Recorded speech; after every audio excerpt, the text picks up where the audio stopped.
வணக்கம்.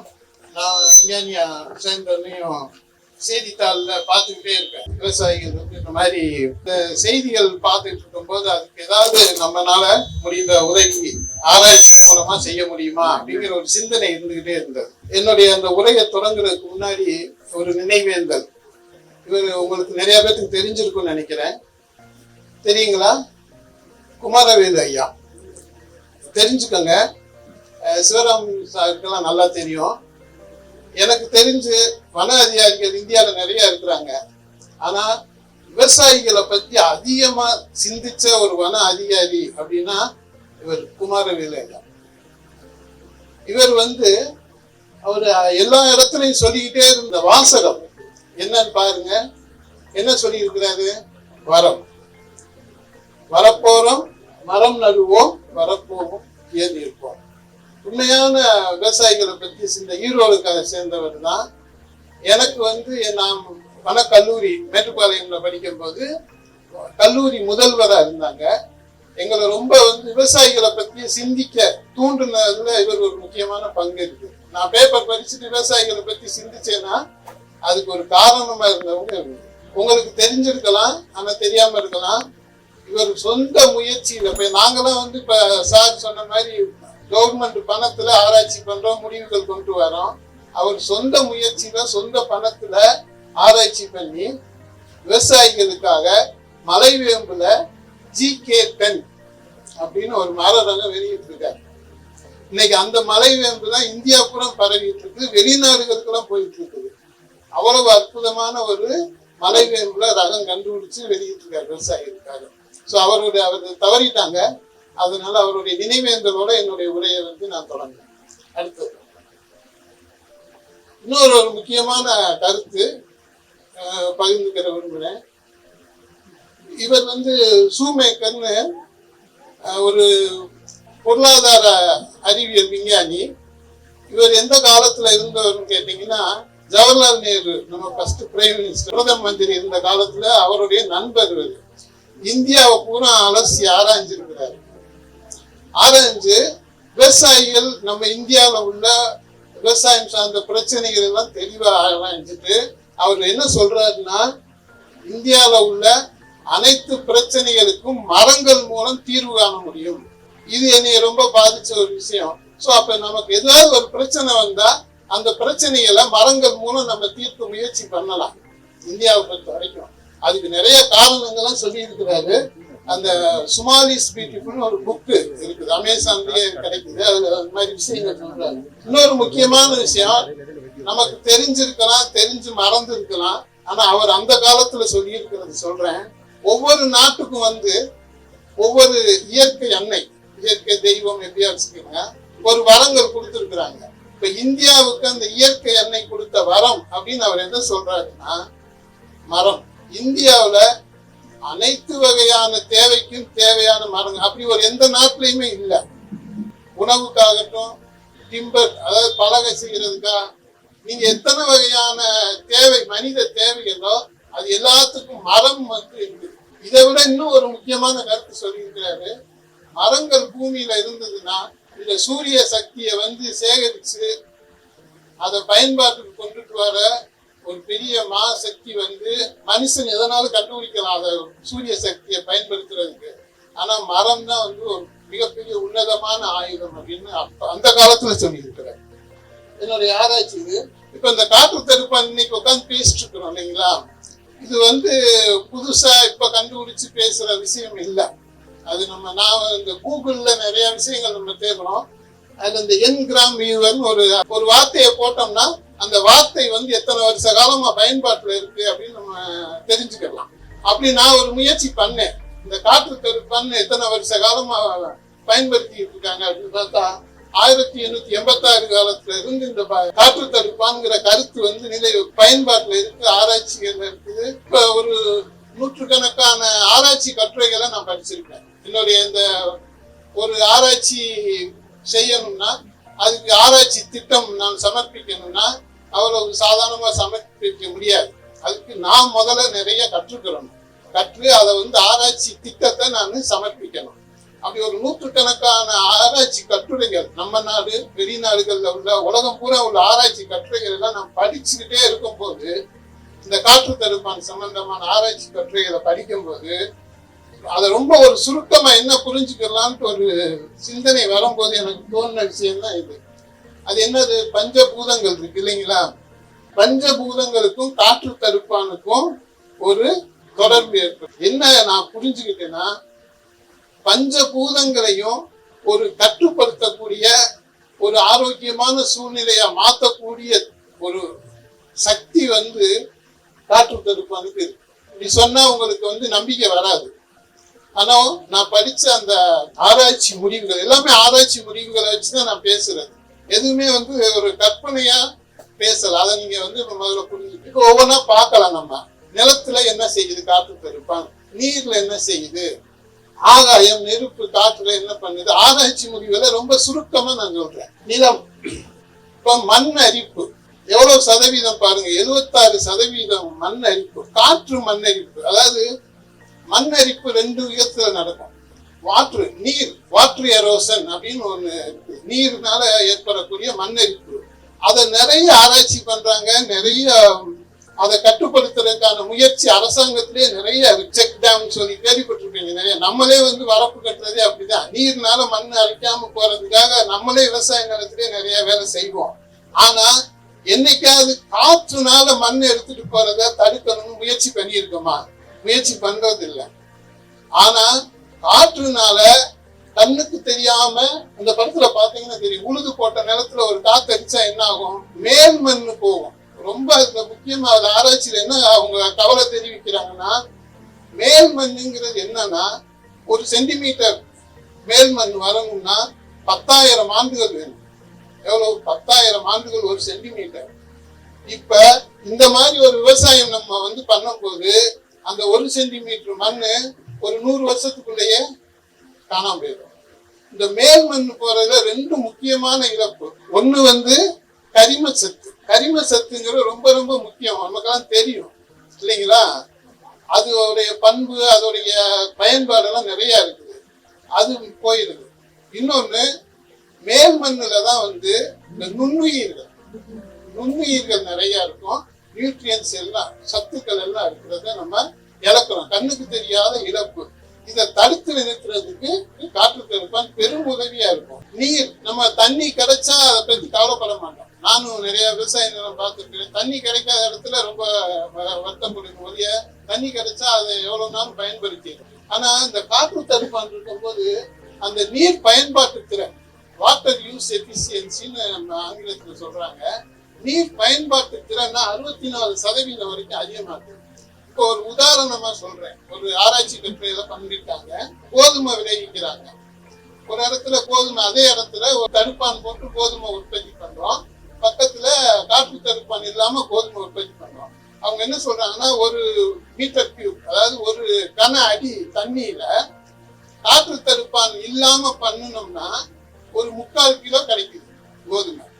நல்லா கேட்டு, 1 கன அடி தண்ணியில 3/4 கிலோ கோதுமை காற்று தடுப்பான் இல்லைன்னா. காற்று தடுப்பான் வச்சுட்டோம்னா அதே 1 கன அடி தண்ணியில 1.5 கிலோ கோதுமை உற்பத்தி ஆகும்.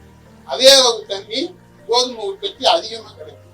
இது எல்லாமே ஆராய்ச்சியுடைய நிரூபணமான உண்மைகள். அப்ப இந்த தண்ணி ஒவ்வொரு சொட்டுக்கும் அதிகமான உற்பத்தி திறன் பெருக்கணுங்கிறது நம்ம அரசாங்கத்துடைய கொள்கையாவே இப்ப இருக்குது. மோர் டிராப் பெர் டிராப், ஒவ்வொரு துளிக்கும் அதிக பயிர் உற்பத்தி. நெருப்பு அப்படிங்கிறது இங்க ஒரு வெப்பம் இல்லைங்களா, டெம்பரேச்சர், அதோட சம்பந்தப்பட்ட விஷயம் தான் நெருப்பு. அந்த டெம்பரேச்சரை அந்த சீதோஷண நிலையை மாடரேட் பண்ணுதுன்னு சொல்றோம். மாடரேட் பண்ணுறதுன்னா ஒரு சமமான சீதோஷண நிலையை நம்ம வின் பிரேக்குள்ள உணர முடியும். இந்த பக்கம் ஒரு கிராஃப் போட்டிருக்கிறேன். அது என்னுடைய ஆராய்ச்சி முடிவு. ஆரோவியல்னு பாண்டிச்சேரியில பண்ணோம். மரங்கள் இருக்கும் போதும் மண்ணுல உள்ள வெப்பத்தை நான் டெம்பரேச்சர் வச்சு பார்க்கணும். நம்ம கொரோனா டெம்பரேச்சர் பார்க்குற மாதிரி மண்ணுக்கு வெப்பநிலையை நான் பார்த்துருக்கேன். மரம் இருக்கிற இடம், மரம் இல்லாத இடம் பார்க்கும்போது ஒரு அதிகப்படியான வெப்பநிலை மாற்றம் வந்து மரம் இல்லாத இடங்கள்ல இருக்கு. மரம் இருந்துச்சுன்னா சமமா ஒரு சீரா இருக்கு. காற்றுல ஈரப்பதத்தை வந்து நிப்பாட்டி இருக்கும். அதனால என்னங்க பெரிய பயன் வந்துட போகுது அப்படின்னு கேட்கலாம் இல்லைங்களா? நம்ம இப்ப ஒரு விவசாய நிலம் இருக்கு, காற்று தடுப்பான் சுத்தி இருக்கு, அங்க உள்ள காத்துல ஈரப்பதம் நல்லா இருக்கு. அதனால என்ன அப்படின்னா அவங்க என்ன சொல்றாங்க, ஆராய்ச்சிக்கு கண்டுபிடிச்சவங்க, மகரந்த சேர்க்கையெல்லாம் நடக்கணும் இல்லைங்களா? பூ இருக்கு, மகரந்தம் இருக்கு, மகரந்தம் சேரணும். இதுக்கு அந்த மகரந்தம்லாம் காஞ்சு போகாம நல்ல அதோடைய தன்மை வீரியத்தன்மை நீடித்து நிறைய மகரந்த சேர்க்கை நடந்து நிறைய உற்பத்தி திறன் வர்றதுக்கு இந்த ஈரப்பதம் காற்றுல அங்க இருந்துச்சுன்னா உதவியா இருக்கும் அப்படின்னு ஆராய்ச்சி. காற்றுடைய வேகம் வந்து குறைக்குது. ஒரு 50% பாதிக்கு பாதியா மாத்திடுது, குறைச்சிருது காற்று. இப்ப வாழை மரத்துக்கு வந்து நான் வாழை மரம் ஆராய்ச்சி பண்ற திருச்சி நிறுவனத்துல ஒரு விஞ்ஞானிகிட்ட பேசும்போது அவர்கிட்ட கேட்டேன், ஒரு 15 கிலோமீட்டர் 20 கிலோமீட்டர் ஸ்பீடு வரைக்கும் பிரச்சனை கிடையாது, அதுக்கு மேல போகும்போதுதான் காத்துக்கு வரும். இப்போ 40 கிலோமீட்டர் ஸ்பீட்ல வந்துச்சுன்னா காயாது, வாழை சாயுதுன்னா அதை பாதியாக்குன்னா என்ன ஆகும், 20 கிலோமீட்டர் ஸ்பீடா மாத்திட்டோம்னா நம்ம காப்பாற்றிடும். இதுதான் ஒரு சிம்பிளான ஒண்ணு பாதுகாப்பு. இன்னொன்று வந்து நமக்கு தெரியாத விஷயம், ஆராய்ச்சி கட்டுரையில் என்ன பண்ணியிருக்கிறாங்கன்னா, ஒரு மகரந்த சேர்க்கை பண்ற அந்த ஹனி, இந்த தேனி, இந்த மாதிரி அந்த பூச்சி இனங்கள்லாம் மகரந்த சேர்க்கை பண்றது அதுக்கு சில தேவைகள் இருக்குது. அதை நம்ம என்னைக்காவது உணர்ந்து இருக்கோமா விவசாயிகளா? சொல்லுங்க, உணர்ந்து இருக்கேன்னா சொல்லுங்க. உணர்ந்தது இல்லை. அதுக்கு 15 கிலோமீட்டர் 10 கிலோமீட்டர் 15 கிலோமீட்டர் ஒரு பூமியில இருந்துச்சுன்னா, 2 பூமி இருக்கு, ஒரு பூமியில அந்த ஒரு 10-15 கிலோமீட்டருக்குள்ள இருக்கும்போது அதிகமா அங்க பூச்சிகள் வரும், அதை விரும்பும். அந்த சூழ்நிலையில ஒரு காற்று அதிகமா இருந்துட்டு இருக்கிற இடங்கள்ல அது வராது. அது அதோடைய இயற்கையோடைய தேவை அது. ஆனா நம்ம அதை புரிஞ்சுக்கிறது இல்லை. அப்ப அதெல்லாம் அவங்க ஆராய்ச்சியில கண்டுபிடிச்சிருக்கிறாங்க. ஒரு காற்று தடுப்பான் இருந்துச்சுன்னா மகரந்த சேர்க்கை செய்கிற பூச்சிகளுடைய விகிதம் அதிகமா இருக்கு, அதிகமா ரெக்கார்ட் பண்ணி இருக்கிறாங்க. அதுக்கான டேட்டா எடுத்திருக்கிறாங்க. இப்ப காற்று தடுப்பான் அதோடைய இது ஆராய்ச்சி கட்டுரையில படிச்சதை பார்க்கணும். நாங்க என்ன செஞ்சோம் அப்படிங்கிற எங்க அனுபவத்தை இப்ப நான் சொல்றேன். இந்த மாதிரி நான் சொன்னேன் இல்லைங்களா, காத்துல 1 கோடி ரூபாய் நஷ்டம். நான் கலெக்டர் ஆபீஸ்ல நானே வந்து தகவல் சேகரிச்சிருக்கேன். இந்த ஆராய்ச்சி திட்டம் சமர்ப்பிக்கிறதுக்கு எனக்கு அதெல்லாம் தேவைப்பட்டது.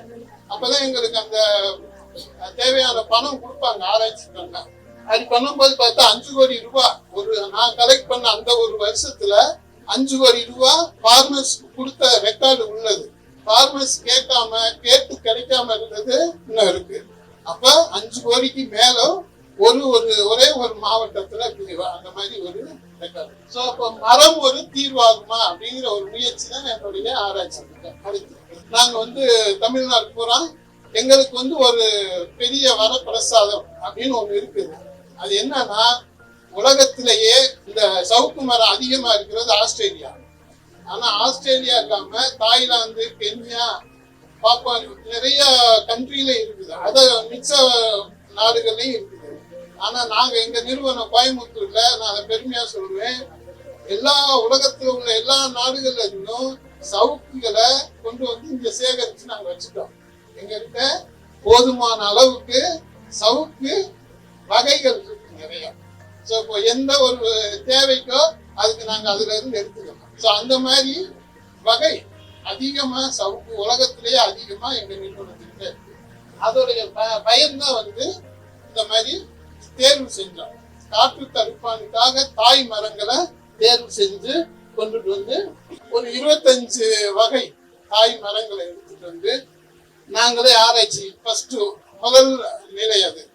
அதுல ஒரு 10 மர ரகங்களை அதிகமா பயனுள்ளதா அறிஞ்சதை எடுத்துக்கிட்டோம். எடுத்து இந்த மாதிரி ஒரு டிசைன், ஒரு 3 வரிசையா வாழை மரத்தை சுத்தி போறது. 2 மீட்டர் 6 அடின்னு வச்சுக்கலாம். வரிசைக்கு வரிசை வந்து 1 மீட்டர், வரிசைக்கு வரிசை 1 மீட்டரு, வரிசைக்குள்ள 2 மீட்டர். அது மாதிரி வந்து 3 வரிசை குறுக்கு மறுக்கா நடணும். அது பாத்தீங்கன்னா இடிகரை விவசாயி வந்து ரொம்ப ஒரு 3 விவசாயிகள் ரொம்ப உறுதுணையா இருந்தாங்க. அதனாலதான் இன்னைக்கு இந்த ரகம் கண்டுபிடிச்சு மிச்ச விவசாயிகளுக்கு கொடுக்க முடிஞ்சது. ஸோ விவசாயிகள் வந்து ஆராய்ச்சி உதவுறது ரொம்ப ஒரு மகத்தான விஷயம். அடுத்து கோவில்பாளையம் அவர் உதவுனார். இதுல பாத்தீங்கன்னா தெரியும் ஒரு ரகமும் ஒரு டைப்ல இருக்கும். இதுல பெஸ்ட் 5 ரகத்தை தேர்வு பண்ணி இது நரசிம்மநாயக்கர் பாளையம். இந்த டேட்டா இருக்கு, ஆராய்ச்சி பண்ண விதங்களை சொல்லியிருக்கிறோம். இதுல ரேங்க் பண்ணி ஒரு டாப் 5 சொல்லுவோம். முதல் 5 நிலை எடுத்த எல்லா வகையிலையும் வளர்ச்சி விகிதம், பெருக்கிறது, கிளைகள், பக்க கிளைகள் நம்பர் எத்தனை வருது அதெல்லாம் பொறுத்து ரேங்க் பண்ணதுல 5 ரகம் நம்ம அந்த பண்பு என்னன்னு பார்த்தோம்னா நல்ல நிறைய பிரான்ச், ஒரு 3 மீட்டர் உயரத்துக்குள்ள 50 பிரான்ச் வந்துடும், 50 கிளைகள், பக்க கிளைகள். அது கிடைமட்டமாகவும் இருக்கணும். ரொம்ப குறுகலா இருந்துச்சுன்னா நிறைய மரம் நட வேண்டியிருக்கும். அது மாதிரி வளர்ச்சி விகிதமும் ஒரு வருஷத்துல ஒரு 3 மீட்டர் வரைக்கும் நமக்கு நல்ல வளர்ச்சி. இப்ப 2 இருக்குது மரங்கள்ல வளர வளர என்ன ஆகும்னா கீழே உள்ள கிளைகள் தானாவே இயற்கையா உதிர்ந்துடும். ஆனா இங்க நமக்கு காற்று தடுப்பானா இருக்கணுங்கிறதுனால அது உதிராம இருக்கக்கூடிய ரகத்தை தேடணும். அப்படி பார்க்கும்போது அது மரம் அந்த அடிமட்ட கிளை உருவானது உதிராமையே இருக்கணும். 5 வருஷம் 6 வருஷம் 10 வருஷம் இத்தனை வருஷம் ஆனாலும் அந்த மாதிரி ரகம் தான் இப்ப நம்ம வெளியிட்டு இருக்கோம். ஆராய்ச்சி குழு அதை உறுதிப்படுத்துவாங்க. இப்ப நான் சொல்றதை நம்ப மாட்டாங்க, உறுதிப்படுத்தி விவசாயிகளுக்கு இது ரகமா கொடுக்கலாமா அப்படிங்கிறது எங்களுக்கு பல நிலைகள் இருக்குது. இந்த ரகம் வெளியிடுறதுக்கான நிலைகள் அடுத்து அந்த மாதிரி ரகமா இப்ப வெளியிட்டு இருக்கிறோம். அடுத்து பாத்தீங்கன்னா முதல் வருஷம் சவுக்கு வளர்ந்துருக்குது. சவுக்கு மரத்தை ஒட்டுன மரத்துல காய்ச்ச தாறு, அந்த வாழை மரத்துகளுடைய அளவுமே எடுத்தோம். சவுக்கு மரத்து அளவு மட்டும் இல்லாம சவுக்குனால வாழை பாதிக்கப்பட்டு குன்றியுதா அப்படிங்கிற அளவெல்லாம் எடுக்கும். அதெல்லாம் சமமா மாற்றம் ரொம்ப பெருசா இல்லை. ஒரு தாருடைய எடை ஒரு அந்த சவுக்கு மர வரிசையில உள்ள இருக்கிற வாழை உள்ள தார் எடை, சவுக்கு மரத்தை ஒட்டுன தாருடைய எடை ரெண்டும் பார்த்தோம்னா 8.8 இருந்தது. அந்த கேரளா ரெஸ்டாரின்னு சொல்லுவோம் அந்த அர்த்தம். இன்னொரு நிகழ்ச்சி மார்ச்ல காத்து அடிக்கும் போது இந்த சவுக்கு சாயாம இருக்குதா அப்படின்னு ஒரு கேள்வி வரும். வாழை முறியுது ஆனா சவுக்கு சேதாரமாகாம இருக்குதா அப்படிங்கிற ஒரு கேள்வி வரும் நமக்கு. அப்படி ஒரு நிகழ்வு தான் அந்த நரசிம்மநாயக்கன் பாளையம் தோட்டத்துல அவருடைய முன்னாடி அவருடைய தோட்டமே தான். அந்த பக்கம் நம்மளுடைய சவுக்கு இருக்கு, இந்த பக்கம் சவுக்கு இல்லாத வாழையெல்லாம் முறிஞ்சிருக்கு. அடுத்து நம்ம சவுக்குக்கு எந்த சேதாரமும் ஆகல, காத்துனால அது எதுவும் சாயல.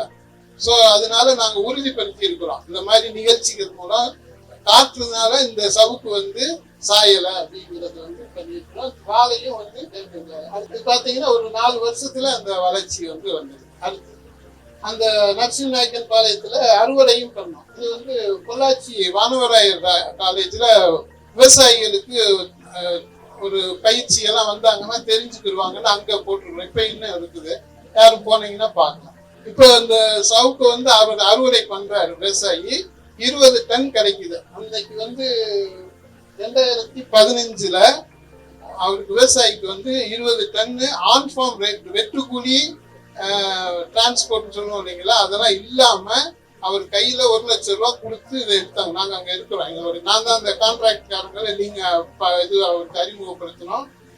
போது வெட்டி எடுத்தாங்க. அப்படி வெட்டி எடுத்துட்டு இருக்கும் போது நான் இன்னொரு முக்கியமான ஒரு விஷயம் நான் பார்த்தேன். இந்த வாழை பாத்தீங்கன்னா இந்த அவருடைய தோட்டம் தான். அவருடைய தோட்டத்துல இந்த வெட்டிக்கிட்டே இருக்காங்க. வெட்ட வெட்ட அதுக்கு அந்த பக்கம் இருக்கிற வாழையை பாருங்க எப்படி இருக்குது இல்லைங்களா, நல்லா இருக்குது. அப்படியே அந்த அங்க முடிஞ்சிடுது, காற்று தடுப்பான் முடிஞ்சிடுது. அதுக்கப்புறமும் இந்த வாழை தோப்பு தொடர்ச்சியா கண்டினியூ ஆகுது. நெக்ஸ்ட் அந்த தொடர்ச்சியா கண்டினியூ ஆகுற இடத்துல உள்ள வாழையுடைய நிலை, அவர் பூமி வாழை தொடர்ச்சியா போட்டிருக்கிறாரு. காற்று தடுப்பான் ஒரு பாதி வரைக்கும் வருது, அப்புறம் முடிஞ்சிருது. அந்த காற்று தடுப்பான் முடிஞ்சதுக்கு அப்புறம் இருக்கிற அதே வயசு அதே இடத்துல போட்ட வாழையுடைய நிலை எப்படி இருக்கு பாருங்க. அப்ப காற்று சாய்க்கிறது மட்டும் இல்லை. இப்ப நான் வரும்போது கூட இங்க அந்த பக்கமா ஒரு வாழை தோப்பு பார்த்தேன். இலை பூரா நீங்களும் பார்த்துருப்பீங்க, உங்களுக்கு அனுபவம் இருக்கும் இல்லைங்களா. இப்ப காத்து வாழை இலையை பூரா பிரிச்சிரும். ஸோ உற்பத்தி திறன் வந்து பாதிக்கும். ஸோ நம்ம வந்து கொஞ்சம் இடம் கொடுத்தோம்னா வாழை 2 வருஷம் 3 வருஷம் போகுதுன்றத பத்தி சிந்திப்போம். ஆனா அதை ஈடுபடுத்துற மாதிரி ஈடு கட்டுற மாதிரி இருக்கிற வாழை வந்து செழிப்பாகவும் அதிக உற்பத்தி திறனும் பெற்று தண்ணி நமக்கு சொன்ன மாதிரி எல்லா விதமான பயன்களும் நமக்கு கிடைக்கும். இப்ப வாழை இல்லாம எங்க துறை தலைவர் சொன்ன மாதிரி வேற பயிர்களுக்கு இது பயன்படுமா அப்படிங்கிற ஆராய்ச்சியும் பண்ணோம். இது ஒரு துவர அக்ரிகல்ச்சர் வேளாண் பல்கலைக்கழகத்துல புதுசா வெளியிட்டிருக்காங்க. அது உயரம், அந்த பையன் வந்து என்னுடைய உயரம் இருப்பான், 2 மீட்டருக்கு மேல அந்த துவர செடி உயரமா போகுது. அவருடைய தோட்டத்துல இடிகரையில காற்று தடுப்பான் வச்சு துவர போட்டோம். வெளியில வந்து காற்று தடுப்பான் இல்லாம அதே ரகம் துவரே போட்டோம். காத்துக்கு சாஞ்சிருச்சு. அது இந்த துவர அப்படியே நிக்குது. அது மட்டும் இல்ல, எடை போட்டு பார்த்தோம். ஒரு மீட்டர் ஸ்கொயர்ல வந்து 1 மீட்டருக்கு 1 மீட்டர் சதுரத்துல அறுவடை பண்ணி அந்த துவரையை எடை போடும் போது ஏக்கருக்கு அதை மாற்றும் போது இந்த காற்று தடுப்பானுக்குள்ள வந்து 600 கிலோ கிடைக்குது. காற்று தடுப்பான் இல்லாம பக்கத்துல அவருடைய நிலைமை தான், அதே ரகம் தான், ஆனா 400 கிலோ கிடைக்குது. அப்ப நான் முதல்ல சொன்னேன் பாத்தீங்களா, ஆராய்ச்சி கட்டுரை முடிவுகள் உற்பத்தி திறன் கூட்டுது, அந்த மகரந்தம்லாம் நல்லா ஈரமெல்லாம் இருக்கிறதுனால நல்லா இருக்கும், மகரந்த சேர்க்கை அதிகமா நடைபெறும், அப்ப அதோடைய பயன் கிடைக்கும். அதெல்லாம் வந்து நாங்களே ரெக்கார்ட் பண்ணோம். நான் முன்னாடி சொன்னது வந்து ஆராய்ச்சி கட்டுரை, வெளிநாட்டுகள்ல உள்ள ஆராய்ச்சி முடிவு. நாங்க இதை வந்து 2 வருஷம், 1 வருஷம் பண்ணி மறுபடியும் 2வது வருஷமும் இதை பண்ணோம். 2 வருஷம் தொடர்ந்து பார்த்த முடிவு இது. அதனால அந்த உறுதியா இருக்கிறோம் வந்து விவசாயிகளுக்கு. அதனாலதான் இப்போ உங்க முன்னாடி வந்து நின்று உங்களுக்கு எல்லாம் தெரியப்படுத்தணும்னு வந்திருக்கிறோம். இன்னொன்னு எலுமிச்சம் தோப்பு விவசாயிகளுக்கு வந்து தெரியாது. நட்டிருப்பாங்க, பூ காய்க்காது பூக்காதுன்னுவாங்க, உரம் போடுவாங்க, மைக்ரோ நியூட்ரியன் போடுங்கன்னு சொல்லுவாங்க, நுண்ணுயிர் உரம் போடுங்கன்னுவாங்க, ஏதோ முயற்சி பண்ணுவாங்க. ஆனா காத்துனால பூ பிடிக்காம இருக்கு காய்க்காம இருக்குன்றத வரைய மாட்டாங்க. இது எங்க வந்து அனுபவபூர்வமா பார்த்ததுன்னா, வானவராயர் அவங்க அக்ரி காலேஜ்ல எய்த்தாப்லயே ஒரு எலுமிச்சம் தோட்டம் இருக்குது. அவங்க கிட்ட நான் போய் பேசிட்டு இருக்கிறேன். பேசும்போது அவங்க சவுக்கு இது மாதிரி காற்று தடுப்பான்னு போட்டிருக்காங்க. அப்ப இது எதனால போட்டீங்க அப்படின்னு கேட்கும்போது, நாங்க எலுமிச்சம் நட்டு அந்த வானவராயர் அக்ரி காலேஜோடைய அனுபவம் நான் அவங்க கிட்ட சொல்லிட்டு இருக்கிறேன். பூக்காம காய்க்காம ரொம்ப 3-4 வருஷம் ஆயிடுச்சு. அப்புறம் அதுக்கப்புறம் இந்த இது போட்டதுக்கு அப்புறம் பூக்குது. அந்த படம் நான் வச்சிருக்கிறேன், காமிக்கிறேன். அதனால இப்போ வந்து இந்த மாதிரியான பயன்பாட்டுக்கும் இப்ப இந்த குளோன் நாங்க கண்டுபிடிச்ச காற்று தடுப்பான் குளோனை கொடுத்துட்டு இருக்கோம். இந்த மாதிரி 1 வரிசையும் 3 வருஷம் தான் வைக்கணும்னு இல்லை, 1 வருஷையும் வைக்கக்கூடிய இடங்கள்ல வச்சோம்னா அதுக்குன்னு ஒரு சில நன்மைகள் வந்து நமக்கு. இது வந்து அன்னூர்ல அடுத்து நெல் வயல்ல வந்து காத்துக்கு வந்து சாஞ்சிருக்கு சார்னு அவர் வந்து ஆக்சுவலா இன்ஜினியர், பிஹெச்டி காலேஜ்ல படிச்ச இன்ஜினியர், அங்க விவசாயம் பண்ணிட்டு இருக்கிறாரு. அவர் இதை முயற்சி பண்ணவா சார் அப்படின்னு வந்து எங்ககிட்ட கேட்கும்போது பண்ணலாம் அப்படின்னு சொல்லி அவருக்கு நாங்க நாத்து கொடுத்து பண்ணும்போது அவருடைய அனுபவம் சொன்னாரு. அது வந்து அவருக்கு பயன்படுது அப்படின்னு சொல்லிட்டு அதுக்கு போட்டோ வந்து வாட்ஸ்அப்ல எனக்கு அவர் அனுப்பி வச்சாரு. அதுதான் பண்ணியிருக்காங்க. சங்கரன் கோயில் வறட்சியான இடத்துலயும் இது வந்து இந்த மரம் எப்படி இருக்குது அப்படின்னு ஒரு மானாவாரி நிலம் பேசணும் இல்லைங்களா, அங்க இதை வளர்க்க முடியுமான இந்த ரகம் உண்மையிலே எங்களுக்கும் ரொம்ப சந்தோஷம்.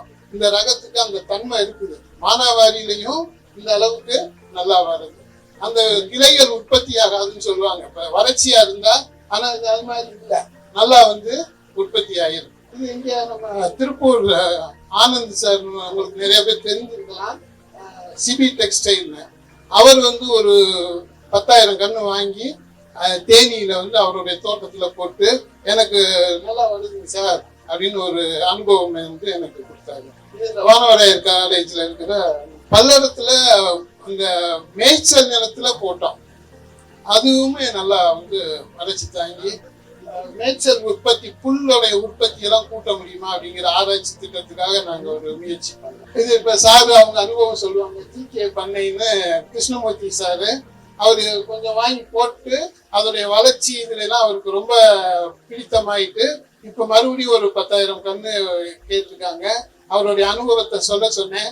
நமக்காக வந்து அவரு உடனே ஏற்றுட்டு நம்ம அன்புக்காக அவர் சார் வந்திருக்காங்க. எனக்கு அடுத்து அவர் சாரும் பேசுவாங்க. இது ராமநாதபுரம் நமக்கு தெரியும் இல்லைங்களா, எவ்வளவு வறட்சியான இடம்னு. அங்கேயுமே நம்ம வந்து காற்று தடுப்பான் உற்பத்தி பண்ண முடியும் அப்படிங்கிற அனுபவபூர்வமா நாங்க வந்து உணர்ந்தோம். இது அந்த வானவராயர் தோட்டத்துல அந்த எலுமிச்சம் காய்க்கலன்னு சொல்லிட்டு அவங்களா போட்டது. இது எங்களுடைய விண்புரை குழுன்னு இல்லை, எங்களுடைய ரகம் இல்லை, அவங்களா ஒரு சவுக்கு போட்டு இந்த மாதிரி காற்று தடுப்பான் ஏற்படுத்தி அந்த அனுபவம் வந்து சொன்னது. அதனால இன்னும் நம்ம உறுதியா சொல்ல முடியுது விவசாயிகள் கிட்ட.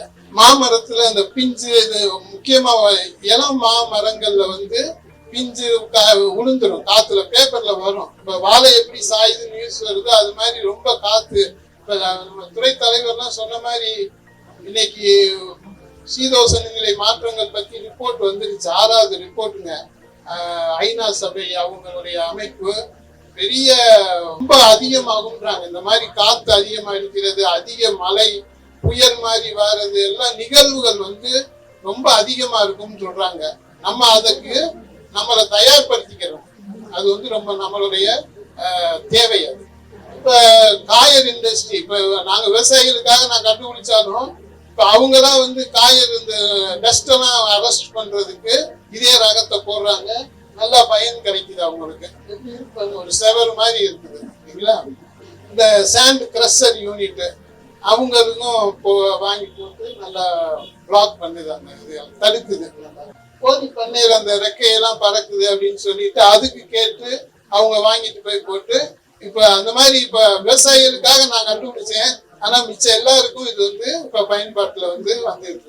இன்னொரு ஒரு முக்கியமான தொழில்நுட்பம் என்னன்னா, தேக்கை வந்து பொதுவா வந்து வரப்புலதான் விவசாயிகள் நட விரும்புவாங்க. அப்படி நடும்போது நிறைய கவாத்து பண்றேன்னு நிறைய இந்த மாதிரி பண்ணிடுவாங்க. அடுத்து கவாத்து பண்ணலைன்னா இந்த மாதிரி இருக்கும் தேக்கு, அதுவும் மோசம். அதுக்காக நாங்க என்ன ஒரு ஆராய்ச்சி திட்டம் திருச்சியில பண்ணோம்னா, தேக்கை வந்து நடுவுல வச்சு 2 பக்கமும் இந்த காற்று தடுப்பான் சவுக்கு 2 பக்கம் கொடுக்கும் போது தேக்கு வந்து உயரமா போயிடும், நிறைய கிளை விடாது.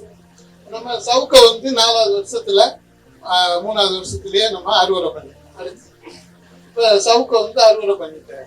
இப்ப சவுக்கு இல்லாம வேற என்னென்ன மரங்கள் அப்படின்னு பார்க்கும்போது காற்று தடுப்பானுக்காக பூவரசு, கல்யாண முருங்கை, மூங்கில். இப்ப எங்களுடைய நிறுவனம் அஸ்ஸாம்ல இருக்குது. அவங்க வந்து மூங்கில வச்சு காற்று தடுப்பான் ஆராய்ச்சி திட்டம் வந்து பண்ணிட்டு இருக்கிறாங்க. இலிரிசிடியான்னு சொல்லுவோம், சீமையகத்தி. என்னுடைய உரைய முடிக்கிற ஒரு வல்லுநருடைய கருத்தோட இன்னைக்கு நம்ம இப்ப நான் சொன்னேன் இல்லைங்களா, ஐநா சபை அந்த காலநிலை மாற்றம் ரெட் அலர்ட்னே சொல்லிட்டாங்க. ஒரு பயங்கரமான காலகட்டத்துல நம்ம இருக்கோம்னு அந்த அறிவிப்புல சொல்லிட்டாங்க. அந்த மாதிரி ஒரு கிளைமேட் சேஞ்ச், காலநிலை மாற்றத்தை பத்தி ஒரு 30 வருஷம் ஆராய்ச்சி பண்ணவர் தான் அவரு ஜேம்ஸ் கஸ்டவ் பத்தின அமெரிக்காக்காரரு. அவர் வந்து இந்த மக்களுக்கு காலநிலை மாற்றத்தினால வர பிரச்சனைய நம்ம சயின்ஸ், நம்ம அறிவியல் மூலமா தீர்த்துறணும் அப்படின்னு 30 வருஷமா முயற்சி பண்றாரு. பண்ணிட்டு அவர் முடிவா வந்து சொல்லி இருக்கிறார். என்ன சொல்லியிருக்காருன்னா, அறிவியல்னால இந்த பிரச்சனைகள் ஏற்படல, அறிவியல்னால இந்த பிரச்சனைகளை தீர்க்க முடியாது, வேற ஒரு 3 முக்கியமான பிரச்சனைனாலதான் இத்தனை நடக்குது அப்படிங்கிறாரு. அது 3 என்ன சொல்றாரு தெரியுங்களா? சுயநலம், செல்ஃபிஷ்னஸ், பேராசை. மனிதர்களுடைய சுயநலம், மனிதர்களுடைய பேராசை, மனிதர்களுக்கு இரக்கத்தன்மை குறைஞ்சு போனது. இந்த 3 தான் எல்லா விதமான இன்னைக்கு நம்ம சந்திச்சுக்கிட்டு இருக்கிற பிரச்சனைகளுக்கான காரணம். இதை மாற்றுறதுக்கு சயின்ஸ் வந்து உதவாது, அறிவியல் உதவாது. ஸோ நம்ம ஒரு கலாச்சார ரீதியான மாற்றமோ ஆன்மீக ரீதியான மாற்றங்களையும் நம்ம மனசுல கொண்டு வரணும் அப்படின்னு அவர் வந்து சாதாரண ஆள். அவருடைய பயோடேட்டாவே நான் படிச்சிட்டேன். அவர் பெரிய பெரிய ஆர்கனைசேஷன்ல டீன், டைரக்டர், ஐநா சபையில உள்ள நிறைய எல்லாம் அவர் இருந்து அவருடைய அனுபவத்துல கடைசியில இந்த மாதிரி சொல்லியிருக்கிறார். அதனால நம்ம வந்து இந்த பிரச்சனைகள் வந்து வேற ஒரு காரணங்கள் இருக்குது அப்படின்னு சொல்லிட்டு நான் முடிச்சுக்கிறேன். நன்றி. ஏதாவது சந்தேகம் தான் கேட்கலாம். இப்போ சவுக்கு வந்து நம்ம பார்டர் கிராப் அது மாதிரி வச்சு வளர்ந்துடுறோம். இது ஒரு வருஷத்துல ஒரு 3 மீட்டர் வருது, 2 வருஷம் ஒரு 3 வருஷம் கீழே அந்த கண்டிஷன் போயிருதுங்க. இப்ப நம்மளுக்கு அந்த சவுக்கோட நெகிழெல்லாம் கீழே தட்டாதுங்க, நிழல் வந்து ஒண்ணும் வராதுங்க. அதனால எந்த பயிருக்குமே வளர்ச்சியில எந்த பாதிப்பும் வராதுங்க. இப்ப 2வது வருஷம் 3வது வருஷம் அப்படிங்கிறப்ப இப்ப நம்ம வாழைக்கு அடுத்தது ஒரு காய்கறி பயிர் போடுறோங்க, ஒரு சின்ன வெங்காயம் போடுறோம், வேற ஏதாவது ஒரு வெள்ளாமை பண்ணிட்டு அந்த சவுக்கோட நிழல் அதிகமா விழுகிறதுனால ஏதாச்சும் நம்மளுக்கு ஈல்டுல பாதிப்பு ஏற்படுங்களா? அது டவுட். காற்று தடுப்பான்களுக்கு உள்ள பயிர் பண்ணி இருக்கிறோம். இந்த மரத்தை ஒட்டுனதுல ஒரு 20% ஈல்டு குறையுது. ஆராய்ச்சி முடிவுபடி நான் சொல்றேன் 20% குறையுது ஈல்டு. அந்த பக்கம் 20% குறையுது. இப்படி 20% குறையுது இல்லைங்களா? இந்த நடுவுல வருது பார்த்தீங்களா, அந்த பயிர்ல வந்து உற்பத்தி திறன் கூடுது. இப்ப நாங்க காமிச்சேன் பார்த்தீங்களா துவரை, 2 விஷயம் இருக்குது. ஸோ வந்து அந்த பயிர் ஒட்டி வர பயிருடைய இழப்ப அந்த மையம் அந்த மாதிரி காம்பன்சேட் ஆயிடும் ஒண்ணு. இன்னொன்னு நம்ம பயிர்கள் வந்து பாத்தீங்கன்னா வேறு எவ்வளவு ஆழம் போகும், 3 அடி இல்லைங்களா? அந்த ஆழத்துல நம்ம இந்த வந்து சவுக்கு மரம் அந்த காற்று தடுப்பான்களை சுத்தி தடி அவ்வளவு தடி வரைக்கும் வரும், வளர்ந்துகிட்டே இருக்கும். தேங்காய் கம்பெனிக்காரங்க போட்டிருந்தது பாத்தீங்களா, அதுல நீளமா இருக்காது, பிரான்ச் செவரு மாதிரி இருக்கும், பார்த்துருப்பீங்க. இந்த பஞ்சபூதங்கள் போட்டு ஒரு படம் போட்டிருந்தேன், கேப்சர் பண்ணிருக்கீங்களான்னு தெரியல. அது எப்படி இருந்தது, செவரு மாதிரி இருக்கும். அப்படி மெயின்டைன் பண்ணிட்டோம்னா பாதிப்பு இருக்கும், ஆனா அது காம்பன்சேட், அதாவது இதாயிடும், அது சமன்படுத்துற மாதிரி உள்ள வந்து பயிர்களுடைய இலை பாத்தீங்கல்ல, வாழை மரம் எவ்வளவு அழகா இருக்குது.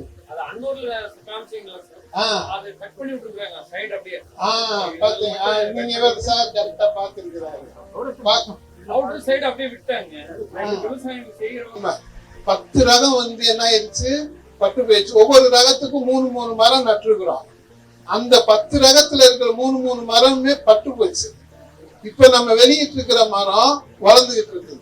நான் உங்களுக்கு கண்கூடாவும் காமிப்பேன். இப்ப சங்கரன் கோயில் போட்டிருக்கோம், ராம்நாடுல போட்டிருக்கிறோம். சோ மானாவாரிக்கும் இது உகந்ததான பயிர்.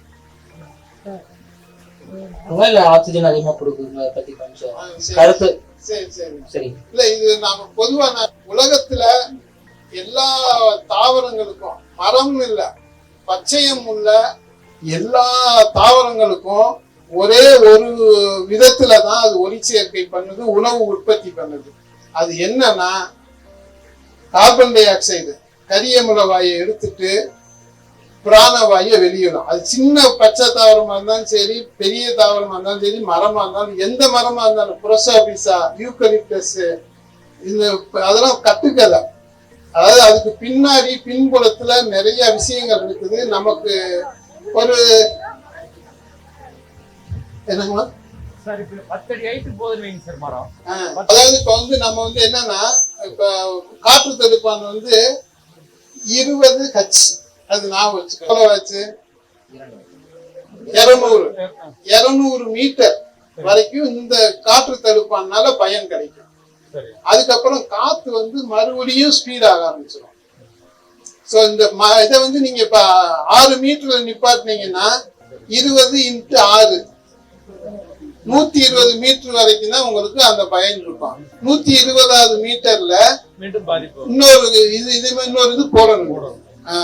ஒன்ன போட்டுட்டு நீங்க அதான் இவர் கேட்ட கேள்வி, அந்த ஆக்சிஜன், அதனால அதெல்லாம் புரளின்னே சொல்லணும். எந்த தாவரமும் கெட்ட தாவரம் இல்ல, நம்ம பயன்படுத்துறோம், பயன்படுத்தல. நான் வந்து வேளாண் கல்லூரியில தான் படிச்சேன்.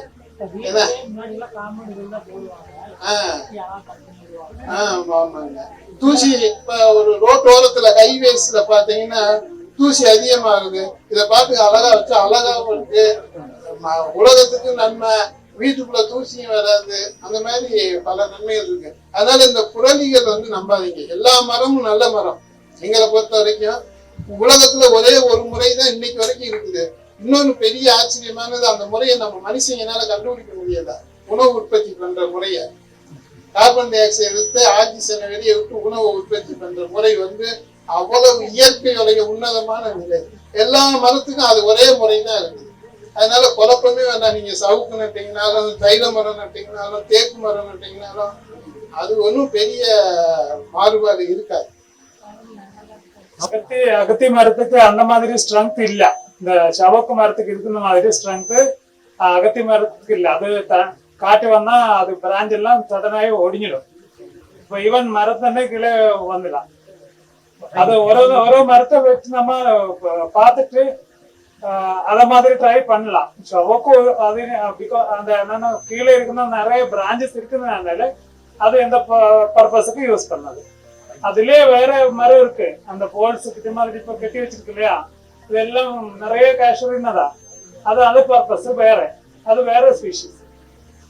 உங்கள்கிட்டும் அது மாதிரி ஏதோ இருந்தா இப்போ கிளைரிசிடியான்னு சொல்லிட்டு சீமக்கொன்னா அது பண்ணலாம். க்ளோஸாக பிளான் பண்ணிட்டு ஒரு ஹைட்ல கட் பண்ணிட்டு எடுத்தோம்னா அது மேனுவலாயும் யூஸ் பண்ணலாம்.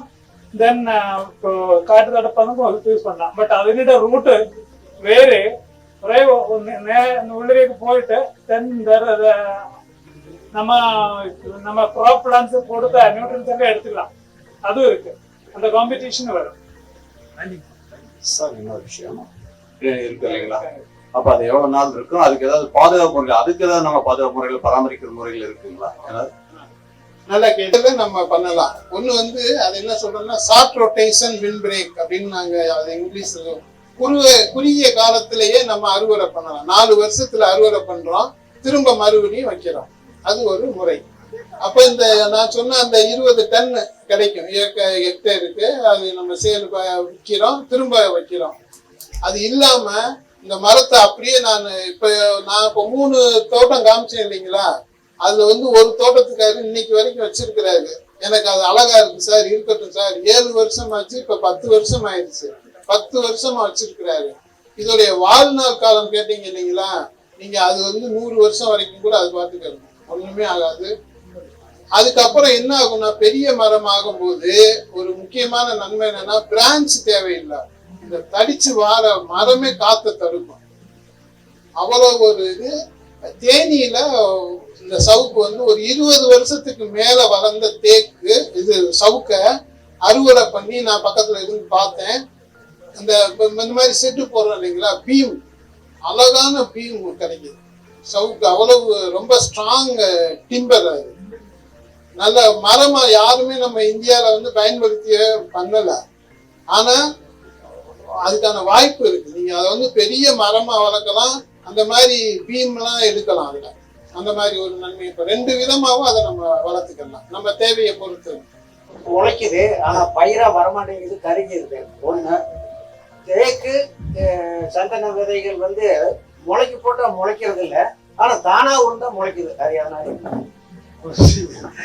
இப்ப இது நம்ம மரங்களை கொண்டு வரும்போது ஒரு முக்கியமான பிரச்சனை இருக்கும். அந்த விதை உளுந்து முளைக்க ஆரம்பிச்சிருச்சுன்னா ரொம்ப நமக்கு பாதிப்பு அதிகம். இப்ப இந்த சவுண்டல் தான் அதுக்கு ஒரு உதாரணம். சவுண்டலும் சவுக்கு இது மாதிரி தைலம் மாதிரி கொண்டுட்டு வந்தோம். அதோடைய விதை உழுகுற இடம் பூரா முளைக்கும். கரெக்டுங்களா? அது ரொம்ப நம்ம தொந்தரவாய் போயிடும். இந்த சவுக்கு இன்னைக்கு வரைக்கும் சவுக்கும் தைல மரமும் முளைக்காது. நாங்க சந்தோஷப்படுறது நாங்க தான். ஏன்னா அது இந்த நேச்சுரலைசேஷன் அப்படின்னு ஒரு இது சொல்லுவாங்க. இங்க உள்ள அமைப்புக்கு அது தன்னை மாத்திக்கிறது. அதுக்கான மாற்றம் வார வரைக்கும் அது இங்க இயற்கையா முளைக்காது. அந்த விதையிலேயே அந்த மாற்றம் மாறணும், மரபணு மாற்றம். அந்த அளவுக்கு அது ரொம்ப பெரிய ப்ராசஸ். அது நடந்துச்சுன்னா அது உளுந்தா அதான் முளைக்கும். இயற்கை முளைப்பு வந்து. ஆனா விதையிலிருந்து கண்ணு உற்பத்தி பண்றது ஈஸியானதுதான். அந்த தொழில்நுட்பம் இருக்கு, நாங்கெல்லாம் பண்ணிட்டு இருக்கிறோம். லட்சக்கணக்கான நாத்து நம்ம உற்பத்தி பண்ணலாம். கடலூர் பக்கம்னா சும்மா சாதாரண நெல்லு மாதிரியே வளர்க்குறாங்க. அதனால பண்ணலாம். அது நாங்க உங்களுக்கு சொல்லி கொடுக்குறோம் எப்படி வளர்க்கணும்.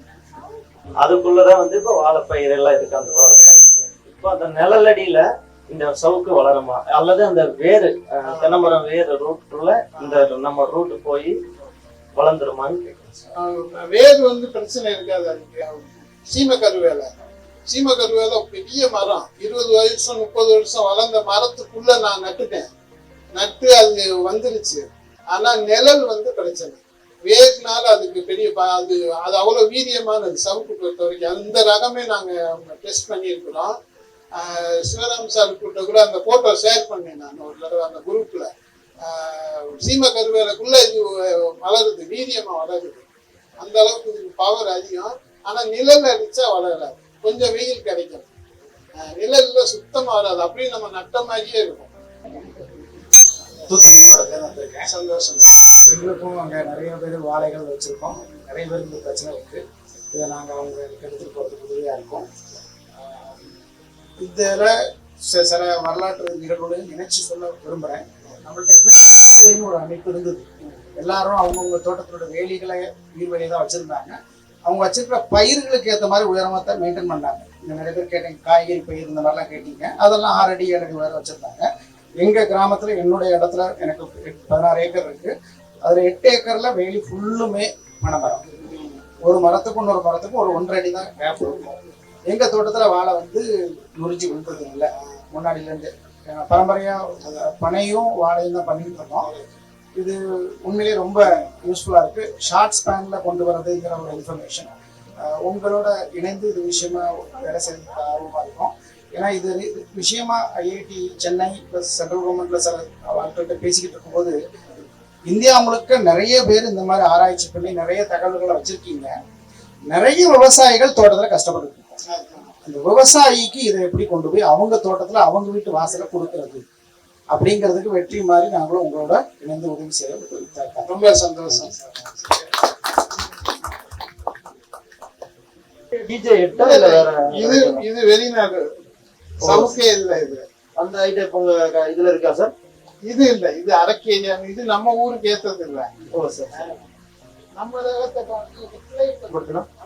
இது குளிர் பிரதேசத்துல ஊட்டி ஏரியா மாதிரி. ஊட்டியில ஒரு பெரிய மரம் பார்த்துருக்கீங்க, அரக்கேரியா. கிறிஸ்துமஸ் ட்ரீன்னு அங்க சில பேர் சொல்லுவாங்க. அது அந்த மரத்தை இது மாதிரி பயன்படுத்துறாங்க. அது நல்லா ஈஸியா பண்ணலாம். அதனால எங்களுக்கு சக்சஸ் கிடைக்குது. 100 குச்சி வச்சோம்னா 95 குச்சி வேர் விட்டுருங்க. அது ஒரு பெரிய நமக்கு கிஃப்ட் தான், இயற்கை கிஃப்ட் தான். அது வச்சா நாங்களே 1000 பண்ணிக்கலாம். நீங்களே பண்ணலாம், ஒன்றும் இதே இல்லை. இப்ப சாகு வாங்கிட்டு போறாங்க, அது மாதிரி அவங்களே உற்பத்தி பண்றதுக்கு தான் வாங்குறாங்க.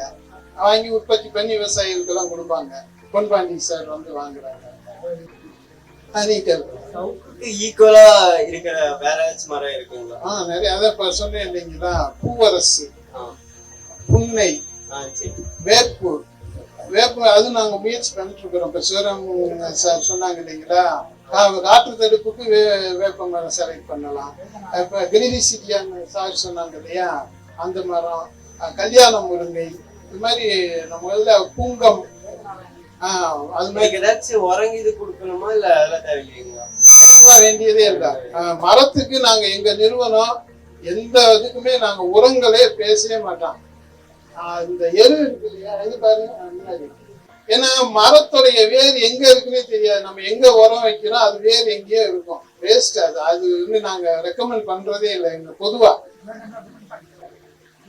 ஜுங்குனியானாங்கிறது தான் இப்ப எங்க நிறுவனம் தான் வந்து இந்தியாவிலே அறிமுகப்படுத்துறாங்க. அது எங்களுக்கு பெருமையான விஷயம். இந்த அறிமுகப்படுத்தப்பட்ட கேசூரினா ஜுங்குனியானால பூச்சி வர்றதில்லை, நோய் வர்றதில்லை. அது மாதிரி வந்து இன்னைக்கு வரைக்கும் அது அந்த இல்லை, எதுவுமே நம்ம செய்ய வேண்டியதே இல்லை. மலைப்பகுதியில இப்ப எங்களுக்கெல்லாம் வந்து 8-10 மாசம் அந்த மாதிரி பருவத்துல உள்ள இடங்களுக்கும் இந்த மரம் ஒத்து வருமா? வாட்டர் லாகிங் தாங்கும். சவுக்கு வந்து கடலூர் பக்கம் அங்கெல்லாம் பாத்தீங்கன்னா கரும்பு மாதிரி தண்ணியை கட்டி வச்சிருப்பாங்க. நான் வந்து தண்ணிக்குள்ளேயே நடந்து போயிருக்கேன். சவுக்கு தோப்புக்குள்ள தண்ணிக்குள்ளதான் நடந்து போவேன். மரம் வந்து ஒன்றும் ஆகாது. இங்கே சாயப்பட்ட திருப்பூர் பக்கத்துல இந்த கழிவு நீர் போற வாய்க்காலுக்குள்ள நடுவுல நட்டு இருக்காங்க. நல்லா செழிப்பா வருது, தண்ணி ஓடிக்கிட்டே இருக்கு. அந்த இதை வச்சு நான் உங்களுக்கு சொல்றேன்.